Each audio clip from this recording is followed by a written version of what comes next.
इस कार्यक्रम के पुण्यार्चक हैं श्री वर्धमान श्वेतांबर स्थानकवासी जैन श्रावक संघ ट्रस्ट, उपाध्याय प्रवर प्रवीण ऋषि चातुर्मास समिति, महावीर भवन, इंदौर।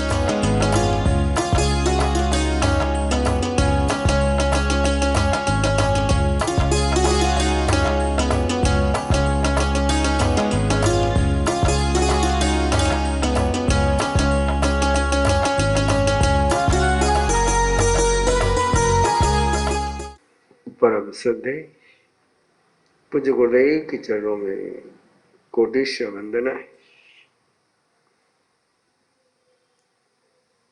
गुरु भक्ति का, गुरु की अंतर यात्रा का, उनकी भाव यात्रा का, उनके जीवन यात्रा का ये अवसर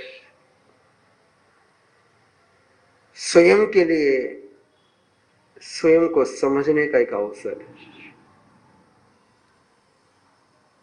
उनके आईने में स्वयं को देखने का एक मौका है। कैसे वो जिए, कैसे उन्होंने दूसरों को जीने दिया है, कैसे स्वयं के जीवन के रास्ते उन्होंने क्लियर करे और स्वयं के रास्ते प्रशस्त करते हुए किसी औरों के रास्ते प्रशस्त करें। जिन मुसीबतों का उन्हें, जिन प्रतिकूलताओं का उन्हें अपने जीवन में सामना करना पड़ा है, वे मुसीबतें, वे प्रतिकूलताएं, वे बाधाएं औरों के जीवन में नहीं आई, ये सोच उनका था। स्वयं का मार्ग निराबाद करने के साथ ही वे बाधाएं और किसी के जीवन में नहीं आई। आज साधन सुलभ है, साधन की आज सुविधाएं सुलभ हो गई है, लेकिन जिस समय गुरुदेव ने यात्रा शुरू करी थी उस समय सुविधाओं की तो बात छोड़िए, साधन भी दुर्लभ थे, शिक्षा के साधन दुर्लभ थे, शिक्षा की व्यवस्था मुश्किल थी।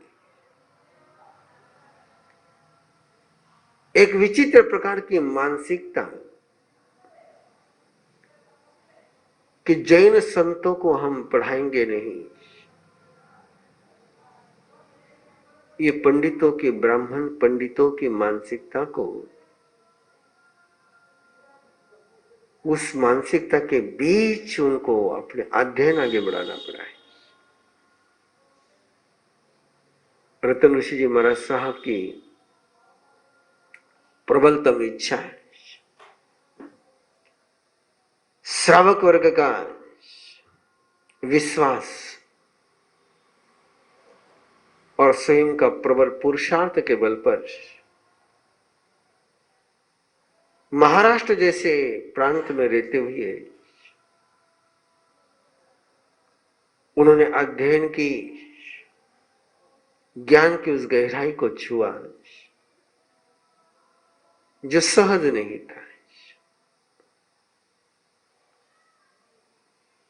जो उनके लिए सहज नहीं रहा, उनके दूसरों के लिए उन्होंने सहज कर दिया है। जो व्यवस्था उन्हें नहीं मिली वो व्यवस्था सबको उपलब्ध हो जाए, इसलिए परीक्षा बोर्ड की, धार्मिक परीक्षा बोर्ड का सन 1936 में उन्होंने गठन किया। आज संस्थाएं बनानी फैशन हो गया है। आज संस्थाएं बनाई जाती है समाज की आवश्यकताओं के लिए नहीं, तो स्वयं की अहंकार को पुष्ट करने के लिए। आज संस्था स्थापन करने के लिए लोगों का बहुत समर्थन मिलता है, लेकिन गुरुदेव ने जिस समय संस्थाओं की शुरुआत करी उस समय संस्था स्थापन करना ये परंपरा को चुनौती देना था। रूढ़िवादिता की सीमा ठीक थी। परीक्षा बोर्ड का काम जिस समय शुरू किया उस समय अंदर और बाहर दोनों ही विरोधों को उनको झेलना पड़ा है, लेकिन किसी भी विरोध को उन्होंने शत्रु के रूप में नहीं देखा है। विरोध करने वाले को भी उन्होंने दुश्मन के रूप में नहीं देखा है। जिन घर वालों ने भी उनका विरोध किया, उनके साथ भी भविष्य में उनके संबंध सौहार्द भावपूर्ण ही रहे।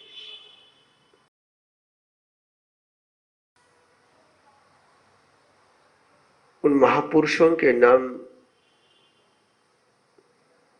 नहीं लेना चाहता हूं कि जैसे गुरुदेव ने उन महापुरुषों की मानसिकता को समझ के लिया, हमें भी समझ के लेना होगा। इसलिए उनका नाम नहीं, वे व्यक्ति के रूप में नहीं थे, एक विचारधारा का प्रतीक था वो। जिसमें परीक्षा बोर्ड का काम शुरू किया और परीक्षा बोर्ड के उस कार्य में समाज का सहयोग मिले, श्रेष्ठियों की सहभागिता हो, इसलिए अपनी ही परंपरा के, अपने ही परिवार के मूर्धन्य मुनि प्रवरों से उन्होंने निवेदन किया किस प्रकार का एक उपक्रम प्रकल्प शुरू कर रहे हैं। ये ज्ञान का काम है, ये शिक्षा दान का काम है। इसके बिना आगे आराधना ज्ञान की होना बहुत मुश्किल जाएगी। आपसे आग्रह है कि आपके संपर्क में आपके जो प्रेमी सृष्टि वर्ग है, उन्हें अपने धन का, भावना का इस पवित्र काम में उपयोग करने के लिए आप प्रेरणा दें।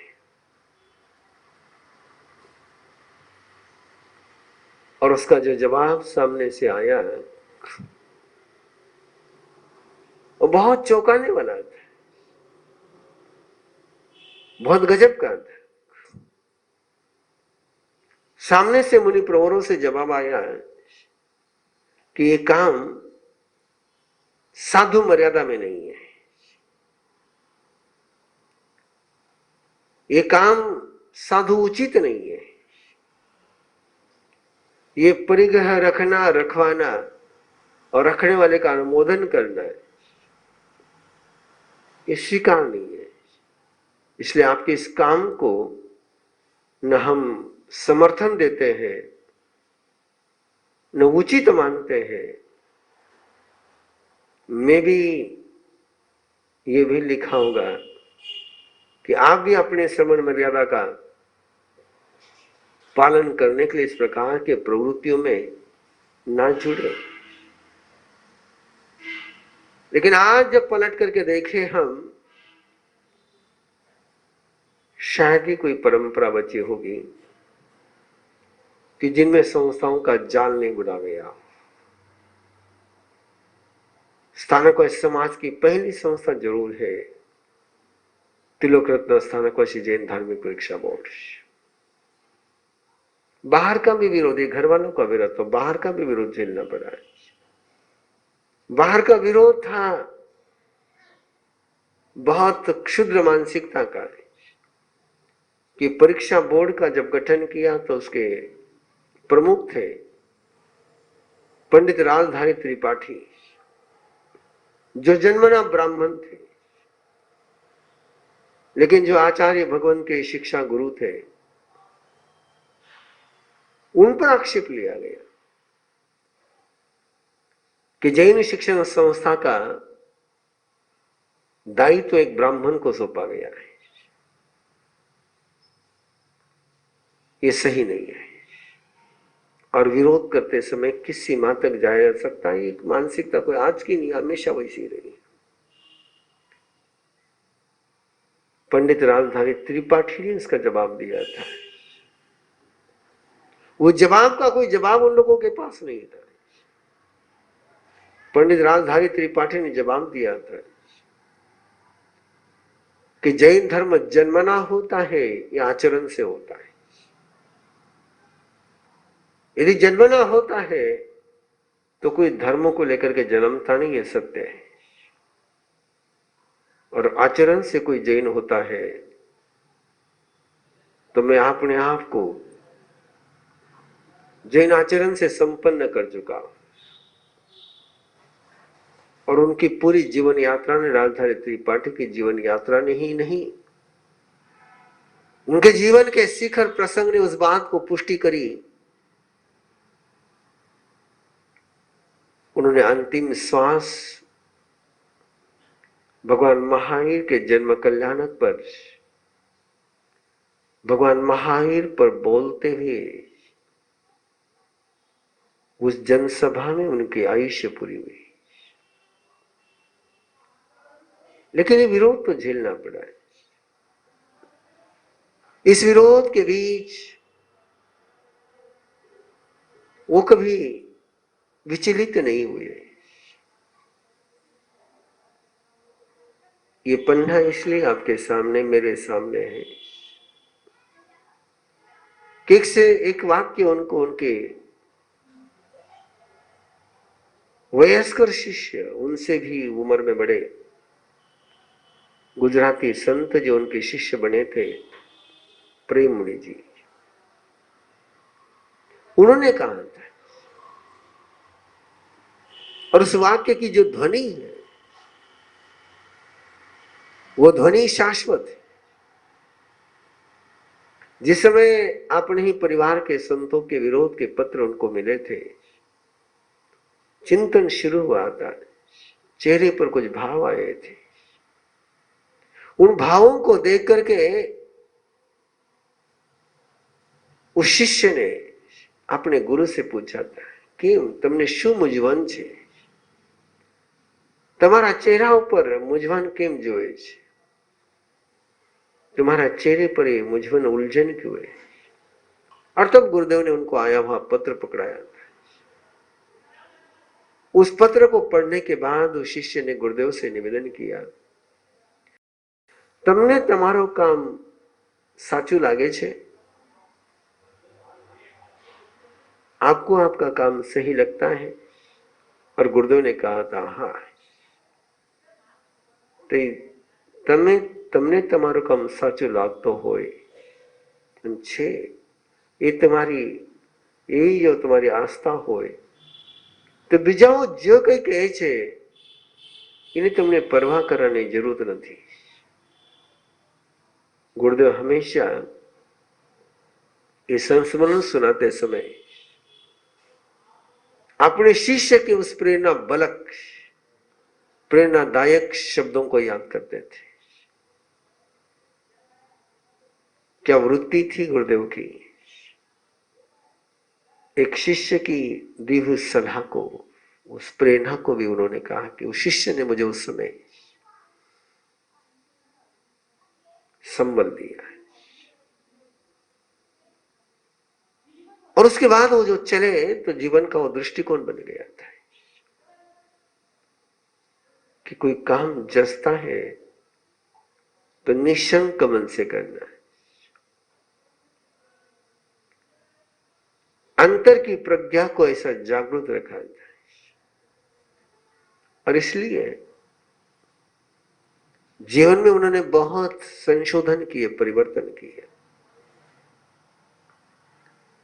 नई परंपराओं का निर्माण किया, नई व्यवस्थाओं का निर्माण किया है। राजस्थान में पुस्तकालय होना और प्राचीन ग्रंथों का संग्रह होना की परंपरा है। मंदिर मार्गियों में वो पुरानी परंपरा है। लेकिन महाराष्ट्र जैसे प्रांत में हस्तलिखितों का संग्रह करने की और उसका विशाल भंडार बनाने का काम जीवन में उन्होंने किया। अकेले व्यक्ति का वो प्रयास है। एक समृद्ध हस्तलिखित 500-600 साल पुराने ग्रंथों का संग्रह रत्न जैन पुस्तकालय के रूप में, हस्तलिखित की बात कर रहा हूं, मुद्रित की बात तो बाद में कर रहा हूं। कैसे गांव गांव घूम करके उन्होंने हस्तलिखितों का संग्रह किया। एक व्यक्ति अपने जीवन में क्या क्या कर सकता है, यदि इतिहास के आधार पर भी देखे तो असंभव सा लगता है। इतना विशाल भंडार, और उस समय कि जिस समय इस प्रकार की उपलब्धता नहीं थी, न अर्थ की उपलब्धता थी, न साधन की सुलभता थी, न सहयोगियों का बल था, लेकिन संकल्प का बल उनके पास था। गुरु कृपा पर निश्चल श्रद्धा थी, और उनके जीवन की एक नीति थी। वो नीति को यदि हम समझ पाए कि काम कैसे करना है, काम की शुरुआत कैसे करनी है। गुरुदेव हमेशा फरमाते थे कि कार्य की शुरुआत जो होनी चाहिए वो पूर्व छायामुखी होनी चाहिए,